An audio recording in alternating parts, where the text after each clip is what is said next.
करते रहना। Okay so आज अपने फिजिक्स का और अपने साइंस का लास्ट चैप्टर चालू करेंगे। This is last chapter of our whole syllabus, that is work and energy. आज अपने चालू करेंगे chapter work and energy and power. Okay, work, energy and power. Work, energy and power, ये सब क्या है हम वन बाय वन देखें। ठीक है, वर्क क्या है, एनर्जी क्या है और पावर क्या है, प्लस इन सब का एक दूसरे से क्या रिलेशन। ठीक है, मेरी आवाज आ रही है ना? देखो, अभी तक जब से हम फिजिक्स में आए हमने एक चीज पढ़ी है कि अगर कोई भी बॉडी है उसको मैं फोर्स लगाता हूं, if any body is experiencing any force, ठीक है, तो उसके अंदर कुछ एक चीजें होने के चांसेस है।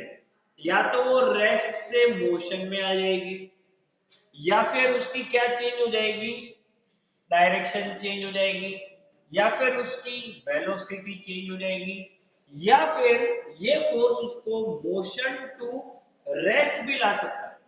ठीक है, तो ये कई चीजें हैं जो कि फोर्स, लॉज ऑफ मोशन, इन सब में हमने देखा। अब हमको ये समझना पड़ेगा कि वर्क क्या है। मैं एक बात बता दूं, जब भी हम फिजिक्स के अंदर कोई भी न्यू थिंग पढ़ेंगे, सभी कोई भी न्यू टर्म है तो उसकी डेफिनेशन पता होनी चाहिए, उसकी ऐसा यूनिट पता होनी चाहिए और उसके ऐसा यूनिट के सिंबल पता होना चाहिए। तो सबसे पहले हम देखेंगे व्हाट इज वर्क। अभी तक जो हम सिंपल भाषा में पढ़ते आए हैं, काम, काम करना, क्या करना, काम करना। अब काम कैसे होगा?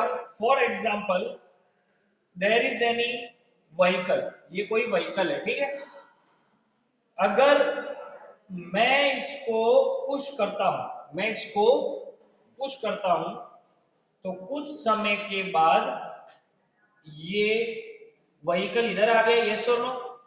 ये पहले इस पोजीशन पे था, अब इस पोजीशन पे आ गया, from position P1 to position P2। तो यूं कहा जाएगा कि मैंने इस ऑब्जेक्ट के ऊपर क्या किया है, वर्क।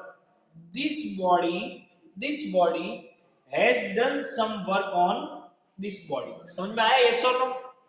अब ये वर्क क्या है? तुम लोगों ने बोला कि देखो सर, हमको ये दिखाई दिया है कि ये जो ऑब्जेक्ट या बॉडी है ये पोजीशन 1 से पोजीशन 2 पे आया, हमको चेंज इन पोजीशन दिखा, यस, मतलब आपने क्या किया है, वर्क किया है। याद रखना। अब मेरे को एक बात बताओ, ये ऑब्जेक्ट एक रखा हुआ है यहाँ पे, क्या ये इस पोजीशन से इस पोजीशन पे आएगा तो मुझे वर्क करना पड़ेगा, यहां से यहाँ पे लाना मुझे वर्क करना पड़ेगा, यस और नो? अरे आदित्य, मुझे इसको यहां से यहाँ पे लाना है तो वर्क करना पड़ेगा। अब मैं, क्या ऐसा हो सकता है कि इसमें फोर्स भी ना लगाऊं और वर्क हो जाए? ऐसा हो सकता है? ऐसा हो सकता है कि मैं इस पे फोर्स ही ना लगाऊं और ये इस पोजीशन से इस पोजीशन पे आ जाए? Is that possible? No. Important, work के लिए क्या होना चाहिए, फोर्स होना चाहिए। क्या होना चाहिए? फोर्स। फिजिक्स के अंदर याद रखना, वर्क ओनली फोर्स पे डिपेंड नहीं करता है, फिजिक्स में एक और चीज भी डिपेंड करती है, वो तो सर एडमिट करने की। ठीक, अब इधर ध्यान दो, अगर ये ऑब्जेक्ट यहां पे है, ठीक है, this is the position where it is right now, मैंने इस पे कोई फोर्स लगाया F in this direction, force in this direction, so this body from here it will come to this position, ये बॉडी यहां से यहां इस पोजीशन पे आ जाएगी, P1 से P2, ठीक है, P1 से P2 के बीच में S डिस्टेंस है, क्या है, S डिस्टेंस, क्या है, S डिस्टेंस। और अगर सीधा डिस्प्लेसमेंट, देखो अगर ये सीधा रास्ता है तो इसको हम डिस्प्लेसमेंट भी कह सकते हैं, यस और नो? तो what is work? Work depends on force and work also depends on the displacement. अगर मैं तुमको पूछूंगी ठीक है डिस्प्लेसमेंट पे कैसे डिपेंड करता है, फॉर एग्जाम्पल मैं और आदित्य मुनिया है, ठीक है, ये एक ऑब्जेक्ट यहाँ पे है, एक ऑब्जेक्ट यहाँ पे है, मैं यहाँ पे खड़ा हूं और मैं यहाँ पे खड़ा हूं, मैंने फोर्स लगाया एफ, आदित्य ने भी सेम ही फोर्स लगाया एफ, ठीक है। मान लो कि मेरे को एक बकेट, पानी भरी हुई बकेट मेरे को और आदित्य को सेम शेप एंड साइज की है, मैंने इसको यहां से यहां तक लेके गया अराउंड 5 मीटर, और आदित्य इसको यहां से यहां लेके गया अराउंड 50 मीटर। तो मेरे को ये बताओ दोनों केस में किसने ज्यादा वर्क किया है, हम दोनों में से ज्यादा वर्क किसने किया, ज्यादा वर्क किसमें हुआ, इसके अंदर हुआ है या इसके अंदर होगा, मेरी आवाज आ रही है तुम लोगों को, दोनों केस में ज्यादा वर्क डन किसमें होगा, मैं इसको यहां से यहां 5 मीटर लेके आया और आदित्य इसको यहां से यहां 50 मीटर लेके जाएगा, किसमें ज्यादा वर्क डन होगा, तो जो वर्क है वो फोर्स पे और डिस्प्लेसमेंट इन दोनों पे डिपेंड करता है।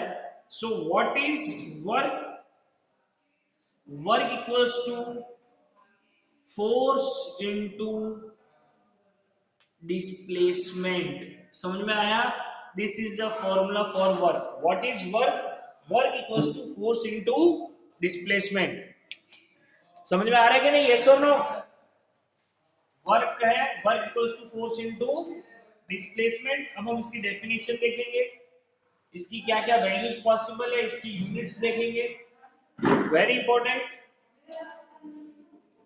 Work equals to force into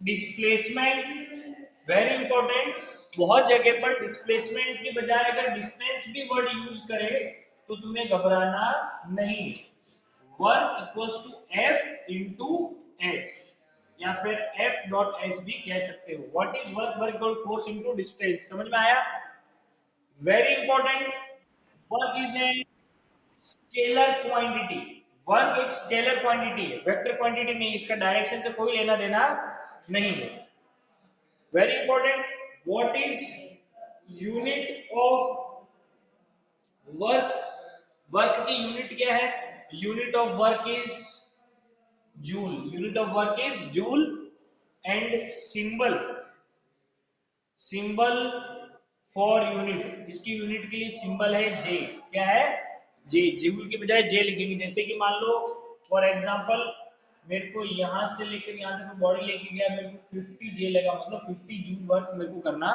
पड़ा। अरे ध्यान ऑनलाइन है कि नहीं है, ध्यान, तूने डाउट पूछा था what is J, do you memorise,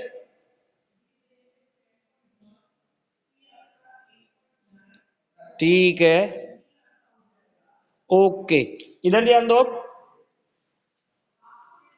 work force into displacement, work की यूनिट है जूल और सिंबल है जे और एक स्केलर क्वांटिटी है,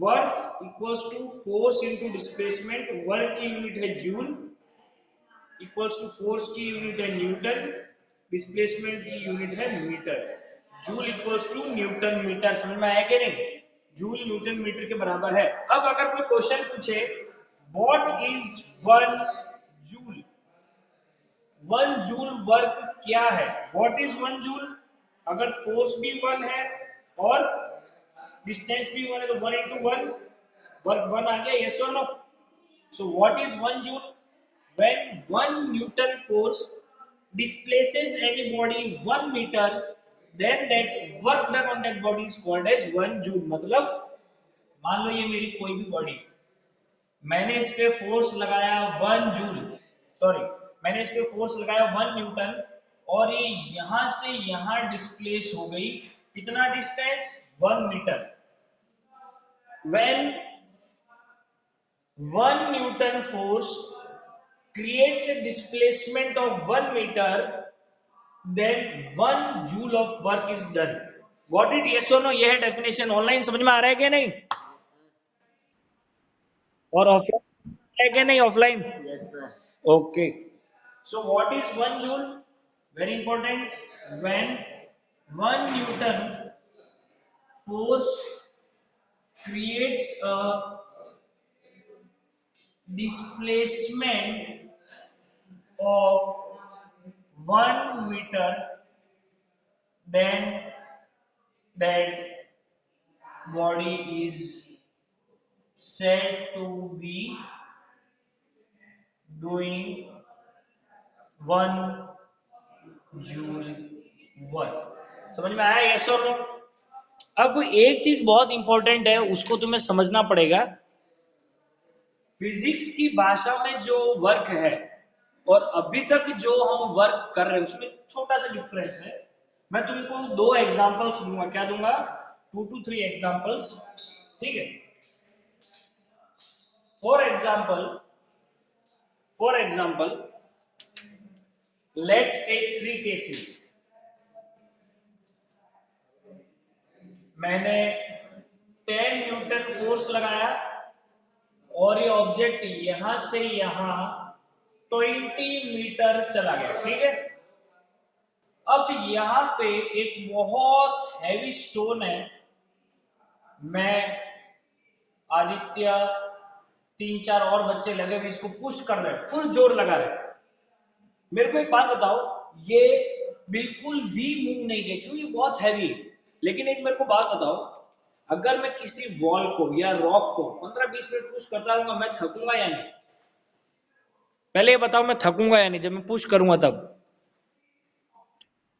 यस, मैं थक जाऊंगा। I will get tired. लेकिन इसमें कोई भी डिस्प्लेसमेंट तो है ही नहीं। देखो, इस केस के अंदर वर्क डन क्या होगा? Work done equals to force into displacement. Force है 10, डिस्प्लेसमेंट है 20, तो 200 जूल वर्क किया। भले ही मैं इसमें थक गया हूं, लेकिन फिजिक्स की भाषा में जब तक कोई डिस्प्लेसमेंट नहीं है तब तक आपका वर्क डन भी 0 है। समझ में आया कि नहीं? यस और नो? जब तक आपकी बॉडी मूव नहीं करेगी, in terms of physics no work is done. Getting it? Yes और नो? यहाँ पे अगर मैं फॉर्मूला लगाता भी, work equals to force into displacement, motion हुआ ही नहीं बॉडी के अंदर तो displacement 0, F into 0 equals to 0। Got it? Yes और नो? मतलब 3 to 4 आवर्स कंप्यूटर पे काम करते हो तो फिजिक्स की भाषा में तुमने कोई वर्क डन नहीं किया है। अगर तुम लोग 10 to 15 आवर्स स्टडी करते हो तो फिजिक्स की भाषा में तुमने कोई वर्क नहीं किया। समझ में आया कि नहीं? यस और no? In terms of physics work equals to force into distance. Distance नहीं, वर्क डन नहीं। समझ में आया? यस और नो? फॉर एग्जाम्पल, अगर मान लो आदित्य को एक पनिशमेंट मिली, उसको खड़ा कर दिया और उसके सर पे एक बैग रख दिया। 15-20-30 मिनट बाद तो आदित्य थक जाएगा बैग के वजन की वजह से। यस और नो? लेकिन फिजिक्स की भाषा में आदित्य ने कोई वर्क नहीं किया। क्यों? ऑब्जेक्ट यही का यही है, वो बिल्कुल भी मूव नहीं किया। समझ में आया? यस और नो?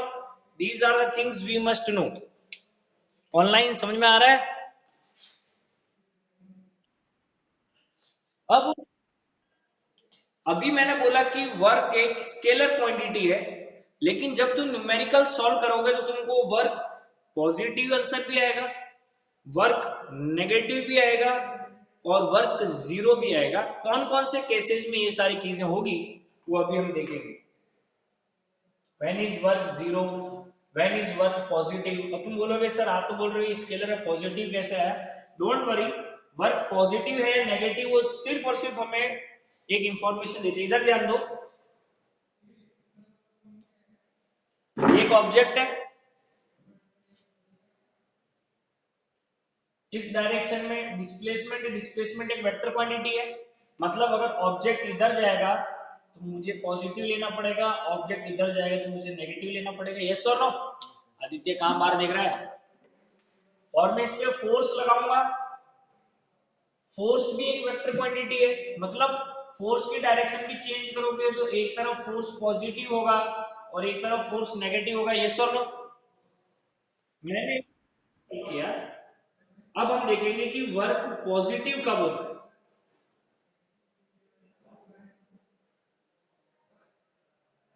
मैंने इस बॉडी पे कोई भी डिस्प्लेसमेंट लगाया, मतलब फोर्स लगाया 10 न्यूटन का, डिस्प्लेसमेंट हुई 5 मीटर की। तो what is work? Work equals to 10 into displacement is 5, that is 50 joule, yes और नो?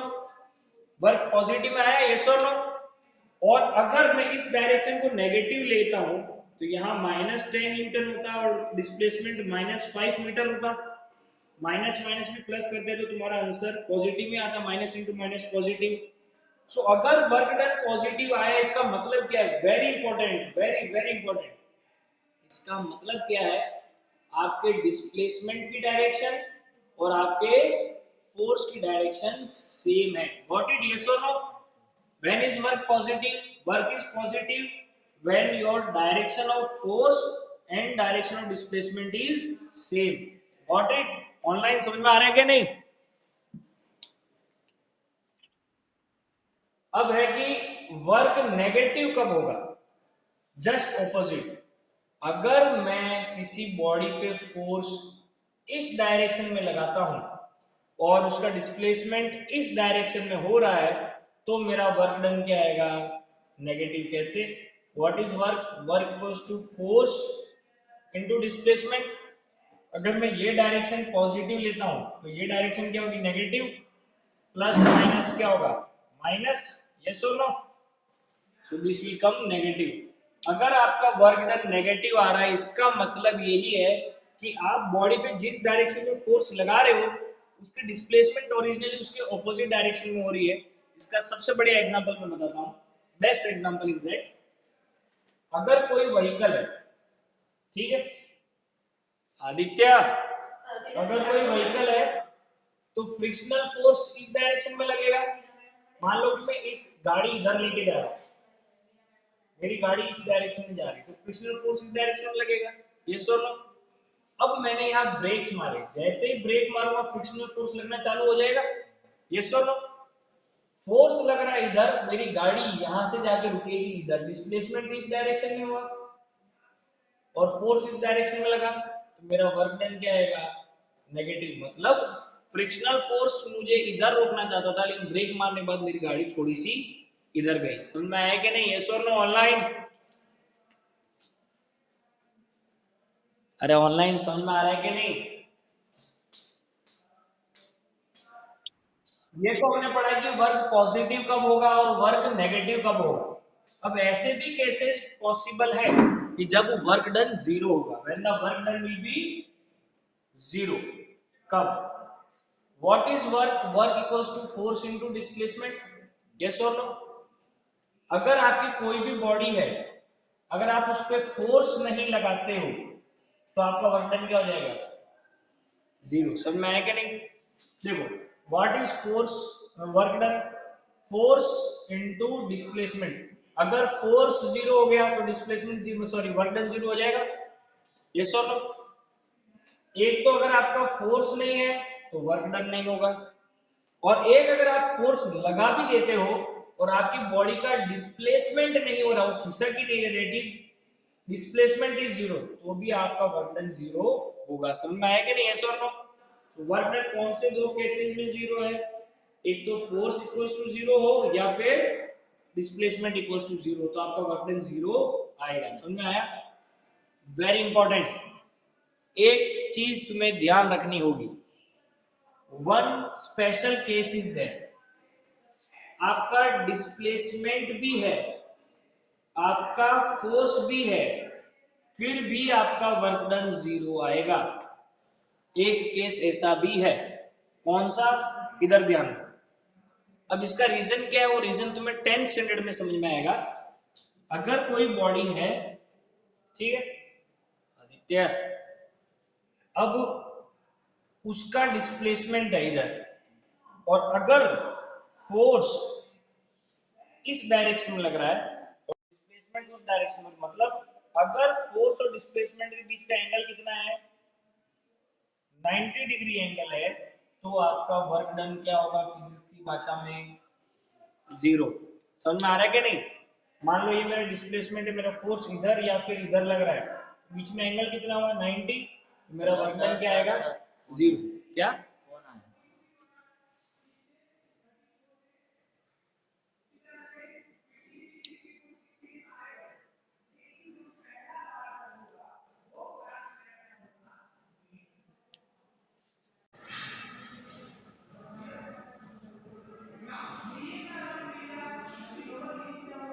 अरे मेरी आवाज आ रही है ऑनलाइन?